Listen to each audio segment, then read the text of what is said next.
diba, at the end of the day, pamilya naman talaga ang parang bumubuo ng home. So, I think especially sa mga Pinoy, diba, masyadong malaki sa atin ang pamilya. Like, hindi naman yan pinagkakaila na parang kapitbahay mo nga, pamilya mo na, di ba? Yes, correct.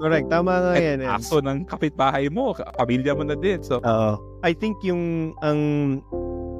just to pick up nung pag-usapan natin. So, para sa mga viewers natin na nasa Pilipinas, so, yung mga OFWs po na kasama ninyo sa yung mga asawa ninyo na sa ibang bansa, nanay man yan o tatay man yan, talagang i-appreciate nyo po yun. Kasi, hindi po madali mabuhay sa nahiwalay sa pamilya. No? Yeah. Especially pag yung sa mga sa Tagalog, you get used to it. Like, nasanay ka. Nakasanayan mo, di ba? I think pag nasa Pilipinas, different perspective of like parang anong buhay abroad. Like, pero pag nandito ka na, talaga palang hindi siya